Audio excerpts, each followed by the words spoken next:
Good morning, everyone. Welcome to this webinar today, Predictive Accounting Helps SMEs. If you're watching this recording on one of the social media channels, Facebook, LinkedIn, or YouTube, if you have any questions, you will have to send me an email, please, because you can't just log on to chat. The email address is peter@essbiztools.com.au. If you're watching this as a live webinar, of course, you can log into chat, and we would encourage you to do that with any questions that you have. And if you're watching this recording of the webinar at a time more suitable to you, obviously, if you have questions, you'll have to send me an email, peter@essbiztools.com.au.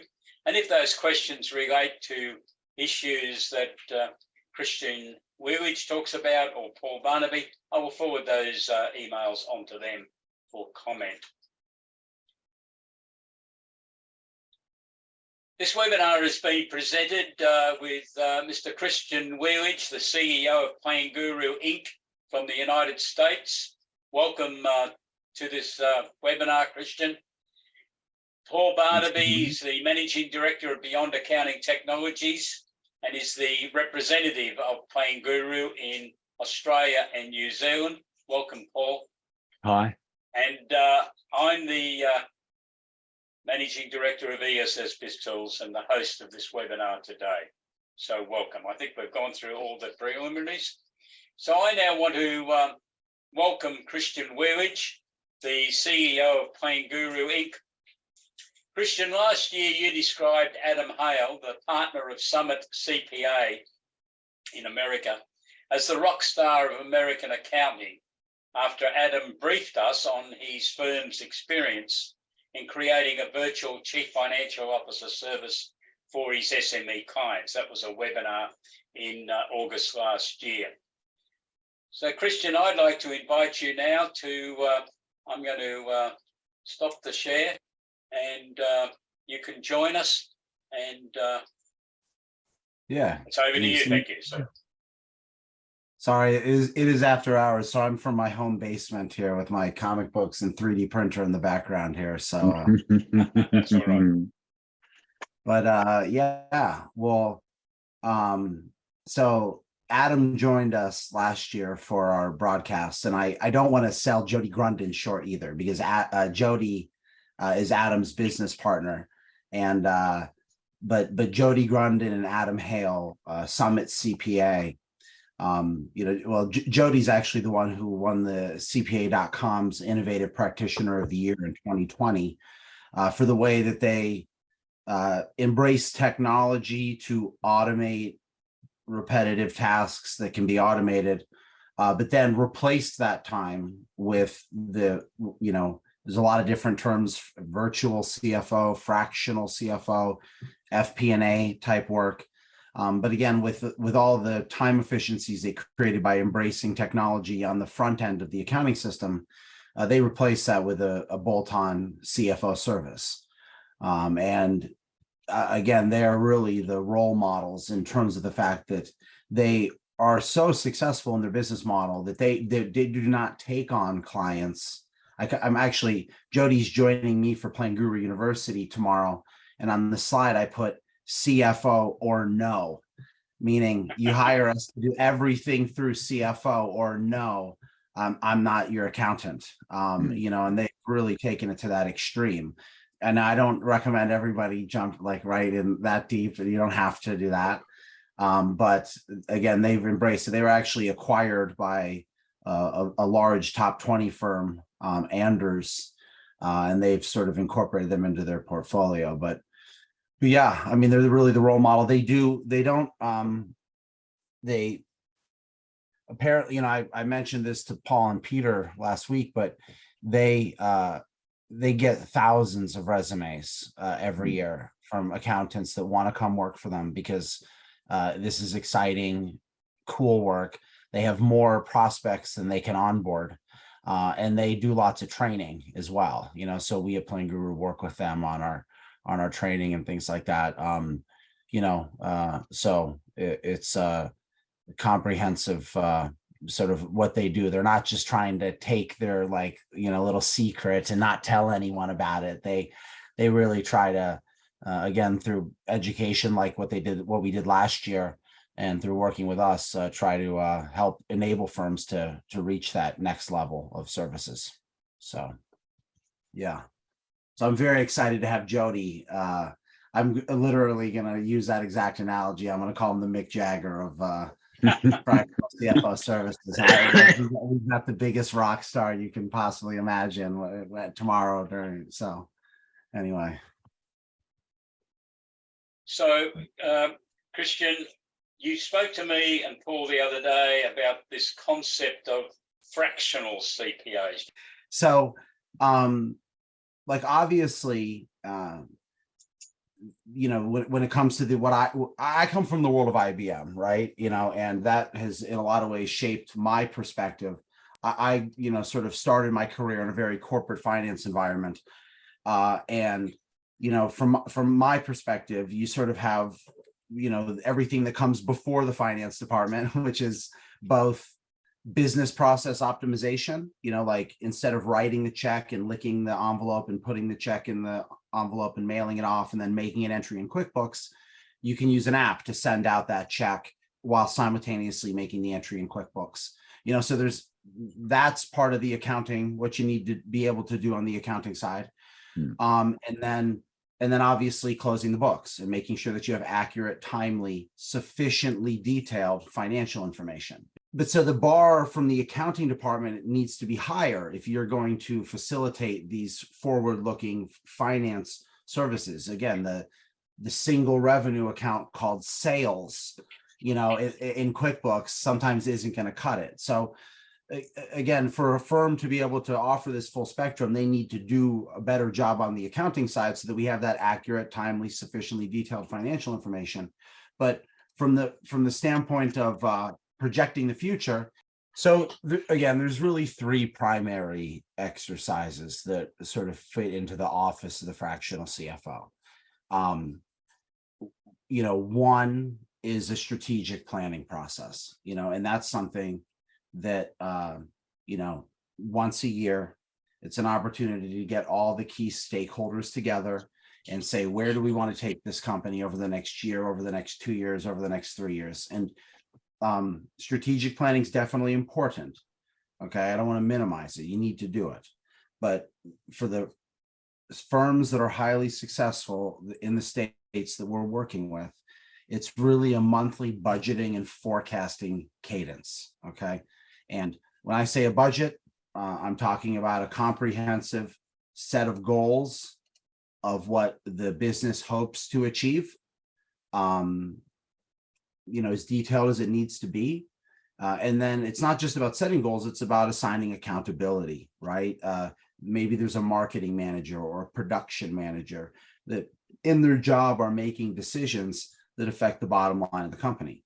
By pulling them into a meeting once a month, measuring their performance, asking them a whole bunch of questions, it's just common sense. It changes people's behavior on a day in, day out basis when they know that you're going to show up with the owner and you're going to ask them all these questions. You're going to say, hey, well, wait a minute. Last month you said if this happened and this happened, well, what changed? And they're not going to be blindsided by that. They're going to show up to the meeting with an answer and hopefully a solution.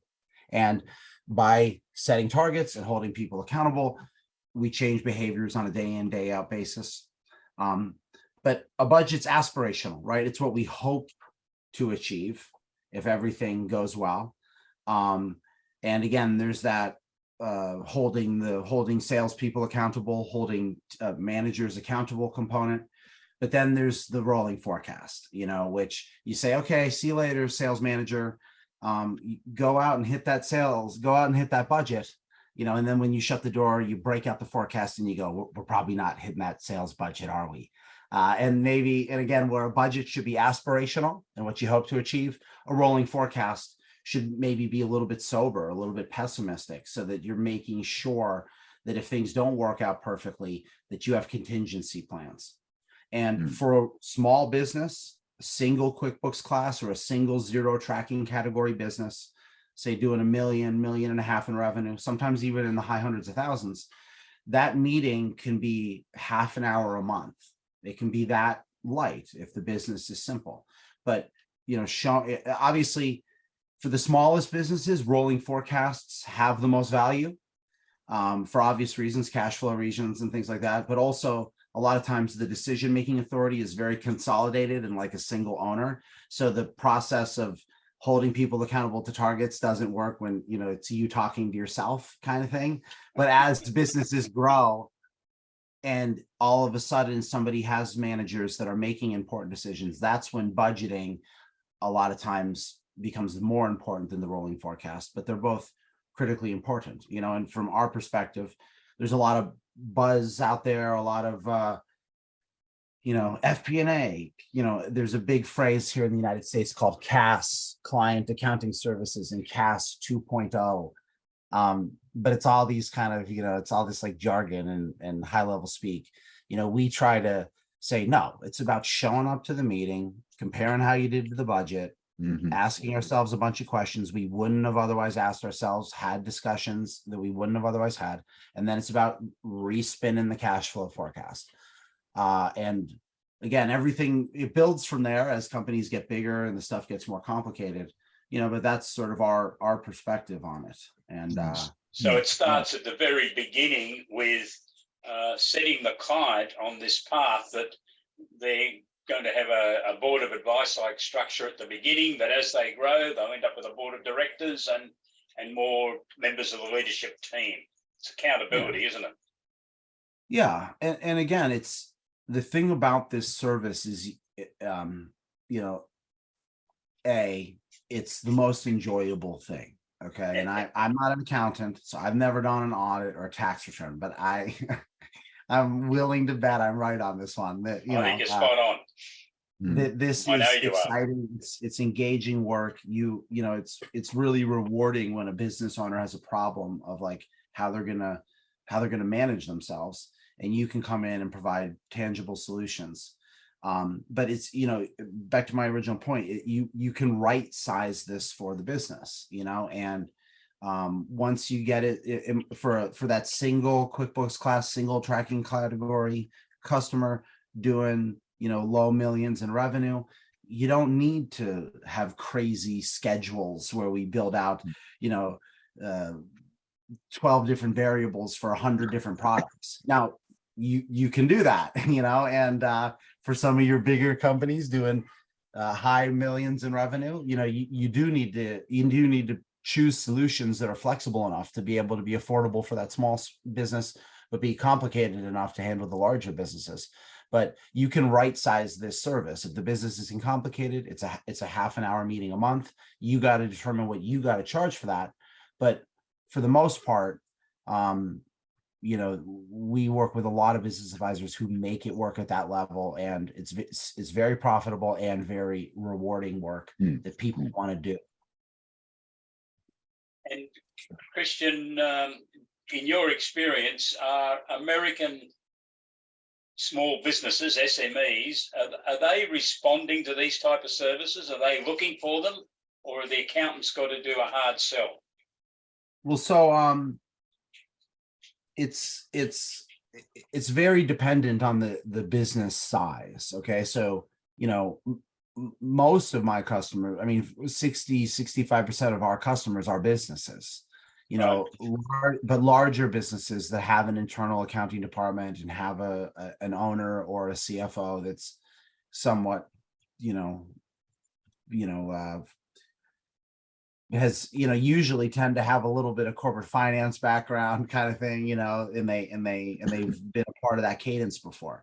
You know, I talked about the value of that cadence. You know, I didn't appreciate it until I lived it at IBM, you know, and a lot of businesses have grown to being 10, 20, 30 million in revenue, but no one's ever, you know, no one's ever attempted to even explain to them how that cadence can add value. So at least in the United States, there are still, you know, probably hundreds of thousands, or, you know, tens of thousands of larger organizations that are doing a terrible job with this, and still so again, a lot of those, some of those companies have it together, and they come to us directly and we help them. But the whole sort of lower end of the market is generally not being pitched this stuff, but that's really is changing, in the last probably 2 years to a year. We've seen just a huge shift in the visibility of these types of services, and the advisors actually, instead of just talking about doing it, starting it to do it. We definitely see some winners and losers already emerging, in terms of like Summit CPA sitting at the top is one of the big winners, but there's a lot of firms that are now starting to embrace that model. So the other day when we spoke on this, you used that terminology, fractional CPAs, and you indicated that CFOs. The suppliers of these services are not necessarily accounting firms. They're other consulting businesses, are they? Yeah. So I mean, we've been at the first version of Plan Guru came out in 2000. So we've been doing this for a while now. Our founder was a CPA and came from traditional accounting environment, but for many, many years, what I would call a dedicated fractional CFO type person was our, kept us in business, like, I mean, really, they tend to work on their own. They tend to be ex-bankers, ex-corporate finance people. They do not want to touch QuickBooks if they don't have to. They do not want to touch the accounting system. They want to dictate how the accounting system is set up and make sure that everything flows, but they want the numbers to just be there, show up in Plan Guru or Excel or whatever solution they're using. And they want to just provide the cadence that I was talking about. And some of those folks are more deal oriented in terms of the fact that they might work with 2 or 3 clients, and they'll work with those clients for like a year to 3 years to get them to some big, exit or big capital raise. But then there's also another subsect within them that are really not about that at all, and are all about, having, if they have 15 clients, they might have 20 monthly meetings where they're going through the everything with the client, and they've got it in that routine where they're spending between half an hour and 4 hours a month per client, because we've set everything up and we've automated everything so that the deliverables are there every morning. So that was by far the most, of the small percentage of American businesses who had a business advisor who was doing this for them.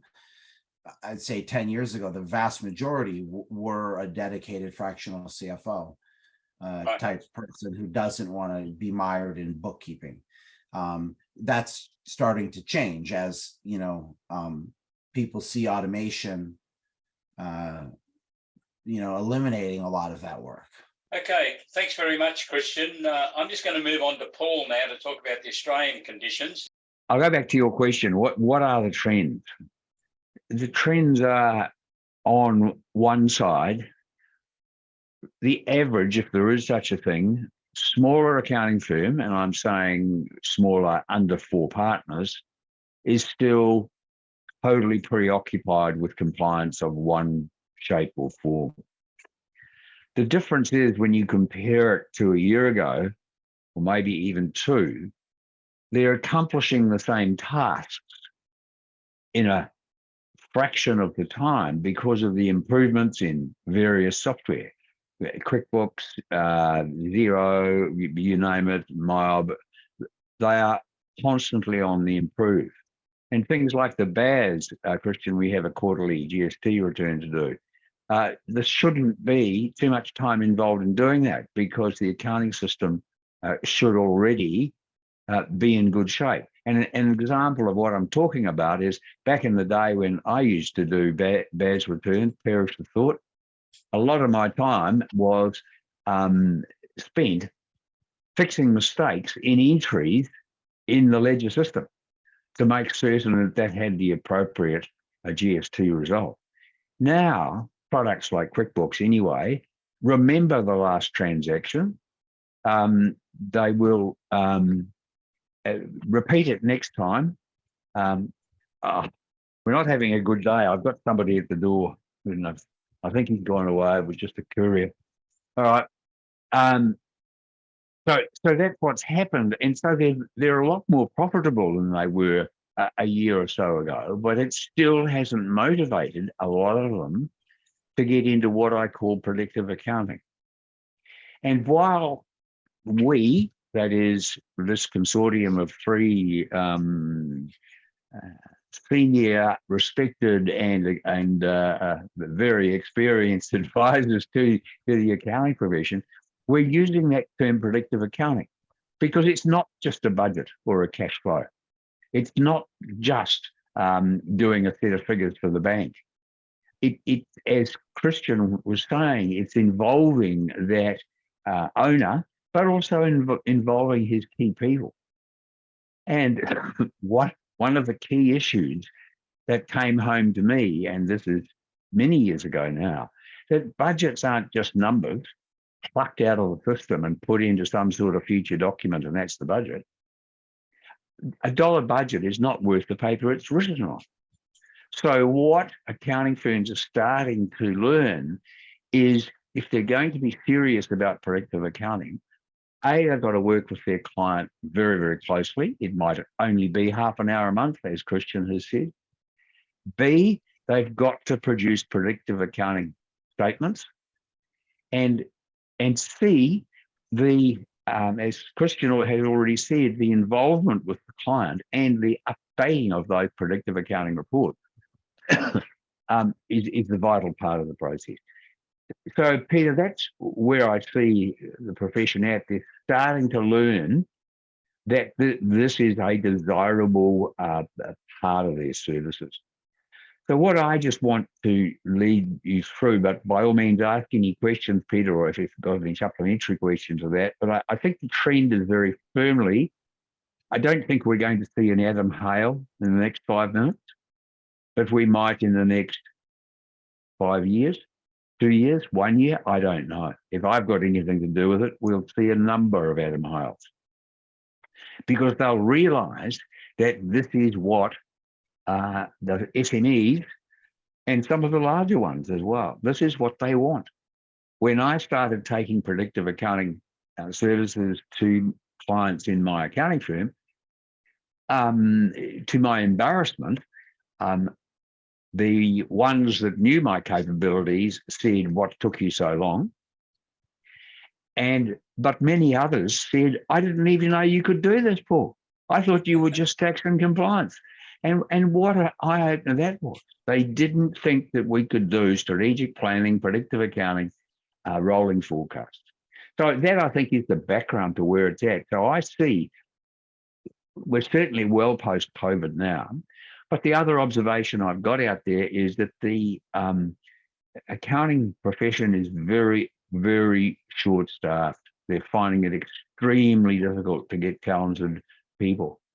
And if they're just going to get people on board to fill in government forms, compared to a firm that's live wire, that's working with clients and being their CFOs on a regular basis, which firm are you going to pick if you're looking for a job? I know which one I'd go to.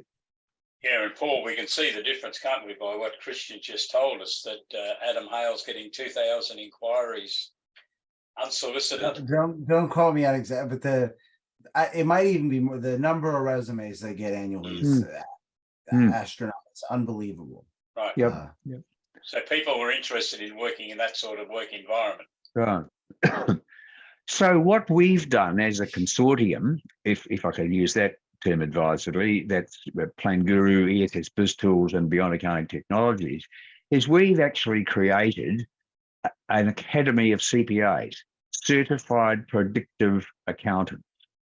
And before you start jumping up and down and saying you can't use the word CPAs, would you believe the letters CPA or CPAs is not exclusive to any one body in the world? There's CPAs in UK, there's CPAs in the US, there's CPAs in Australia, and no one of them have the individual right. But we've gone further than that because we believe that predictive accounting has so important a role in the future that we have actually trademarked the words certified predictive accountant. And I'll talk a little bit more about that as we go. Peter, I know you want us to keep to 45 if we can, so I'll go on quickly. I just want to tell you that my role in the group is to make budgeting and forecasting easy, because whether you call yourself a part-time CFO, a fractional CFO, doesn't matter. We want you to be a hero. We want you to be a hero with your client. And what I'll just quickly gloss over is, what is predictive accounting? It's future financial statements, the same as we've been used to doing for historic. Doesn't have to be exactly the same, but it does have to be an internationally accepted reporting format. Why? This is the key to the strategy.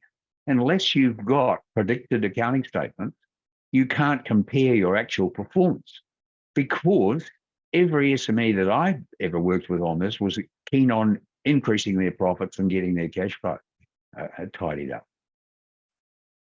So how do we do it? What we look for is the key drivers of revenue, costs, and capital items, and translate these to those predicted financial statements. So just a little bit about me and my background. I am a chartered accountant. I was 16 years in my own firm, but I've now had 20 plus years frontline experience in predictive accounting, which includes financial analysis, strategic planning, budgeting, and forecasting, of course.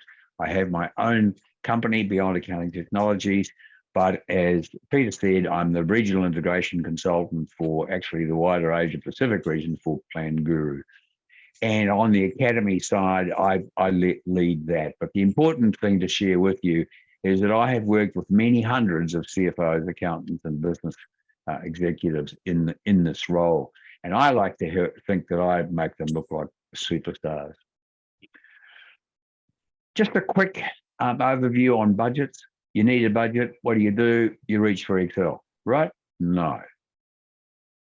Excel and Google Sheets, great tools, but never built for predictive accounting. Here's a question for those of you in public practice watching this. Would you recommend Excel instead of Xero or MyOb or QuickBooks? If somebody said, what should I use for accounting? Well, of course you wouldn't. So why would you use it for predictive accounting? There's a 91% undiscovered error rate in published Excel sheets, and that's frightening. And I'm not going to dwell on Plan Guru itself or the various other applications. There are a number out there, and it's up to you to choose the best for what you see as the technical and investment value. So just very quickly, this is what an income statement might look like in predictive accounting. That's what the cash flow report might look like. There's the balance sheet, and everybody likes. Paul, you're showing the desktop. The web base looks way better than that. Sorry, Peter. Christian, I didn't have time to update my slides. But it illustrates the point. We need to have those reports. We need to have the dashboard to work with our clients. So, Peter, I might stop it there, unless, I'm happy to share with any attendee or later looker on at this cast today, and if they want to know more about the Academy course program, I'd be happy to share it with them on a one-on-one basis. No cost or obligation, of course. Okay, I'll just stop my share a minute. There we go. Thank you, Okay, Peter. Thanks very much, Paul.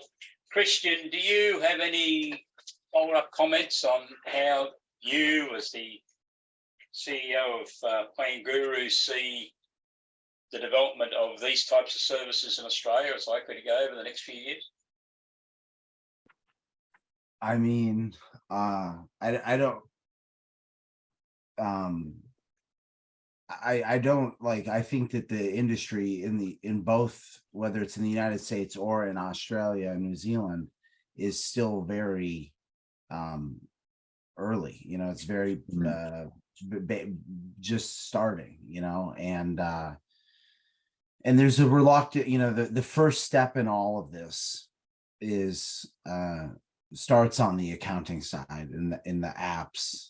So we go to in the US, we have trade shows like Scaling New Heights or QuickBooks Connect, or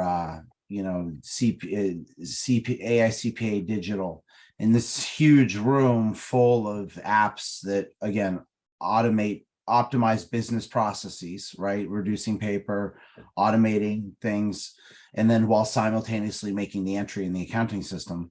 And for a lot of firms that are not set up for that, it just sounds like automating away all the work, and like, what are we going to charge these people now if they realize that we're spending a quarter of the time closing their books? And so there's that calculation. They don't say that publicly, and it's not like you don't even admit it to each other internally, but there's that sort of reluctance to embrace the automation that's required to be able to deliver the service on the back end. And the firms that one day if you don't embrace the technology on the front end, we said Paul and I had a joke. We've been telling everybody for 13 years it's going to happen tomorrow. So again, it's happening now. Okay, it's happening now, and it really is. Again, one day, if you're not minimizing repeatable tasks and optimizing business processes so that you have accurate, timely, sufficiently detailed financial information for your clients, and offering them that CFO thing. Some businesses have all types of psychological reasons why they're not going to do that. Maybe it's because something a little fishy is going on. Who knows? Whatever. But if you're not optimizing those business processes and offering that to your clients as maybe a comprehensive solution, somebody one day, and again, it could be next year, it could be 5 years from now, is going to come offer your client that full service for about the same price they're paying now, or just a little bit more. But look at what you're getting. And you can paint that picture for a business owner. Talk to a business owner for about an hour and a half. You can paint the picture of what their process will look like in a way that will excite them. So again, I'm not going to make predictions on when it's happening, but regardless of when it's going to happen, you want to be at the front end of it, and embracing these trends and being the firm that's taking the clients and not losing the clients because you didn't get out in front of this whole thing. So I guess that would be my the most profound thing I can come up with, I suppose. Okay, thank you very much, Christian. For people watching this video, of course, we do have a special offer on the package which the three entities have developed. Normally, this package is a total, including GST, of $11,000. So that's including the Plan Guru software to produce predictive accounting reports, budgets, cash flows, projected balance sheets. And it includes the training that Paul delivers on how to use Plan Guru to get the best advantage out of it, together with the Academy of Certified Predictive Accountants training, and also includes the ESS BIZTOOLS Advanced package. So the overall package has been reduced by 43% to an investment of $6,199. So that's available until the end of July. And if you want further details, they're all published on the ESS BIZTOOLS website. That's www.essbiztools.com.au. So, Christian, thank you very much for joining us today. I'm sorry we had those technical issues. Yeah. I mean, on a side note, obviously we do a ton of training here at Plan Guru, and Paul's been working with us for years. And the marginal incremental cost per client, on the Plan Guru platform is extremely low in the long term as well. So we're not gonna, there's some solutions out there where you could be talking $6,000 a year per clients. You know, we're the you know, not only do we have the best solutions, the best training, but you know, lifetime total ownership cost of what we're pitching here is way lower than pretty much anything else in the market, while being able to handle the full spectrum from the pre-revenue entrepreneur all the way up to the large multi-departmental organization. You know, and That's we've right. got the experience to help you all the way through it. So, And what I omitted to mention then is the package that Plan Guru have made available to us in Australia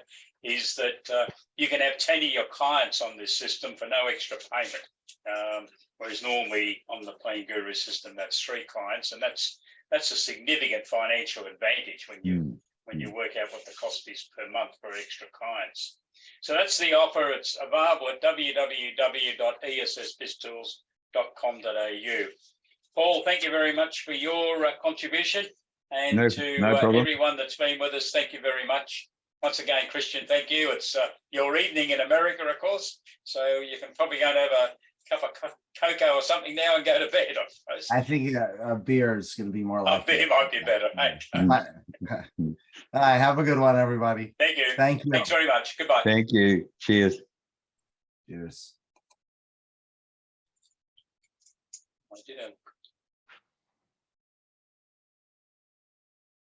Paul, we're still there. Someone asked, and I just saw the question, my apology, when will the cloud-based version be made available in Australia? Are you able to answer that? We're still on the air. Probably late August. Late August this year. And that's only 5 or 6 weeks away. Yes, yes. Okay, so thanks for that question. My apologies that I didn't see it there before. Late August, Paul's saying, so you'll have the system then, and well, put it this way, Peter, it is in fact available now, but they're just going through final testing and bug fixing and what have you. So late August, and that includes a fabulous link to a fabulous reporting system. And it also widens extremely the links, the automated links to ledger systems that are out there. So it won't just be QuickBooks and a few others. It will be much wider than that. So that's the good news of what's coming. Yeah, that's great news. So that's the end of August. So hopefully accountants who are interested will look out for that system then. You're right. Okay, so thank you very much, everyone, the people who joined us, and I hope that you will join us for our next webinar, which is on the 27th of July at 12 noon AEST, helping tradies run great businesses. Thanks, Paul. I'll talk to you later on. Okay, thank you, Peter. Cheers. Goodbye, everyone. Thank you for being with us.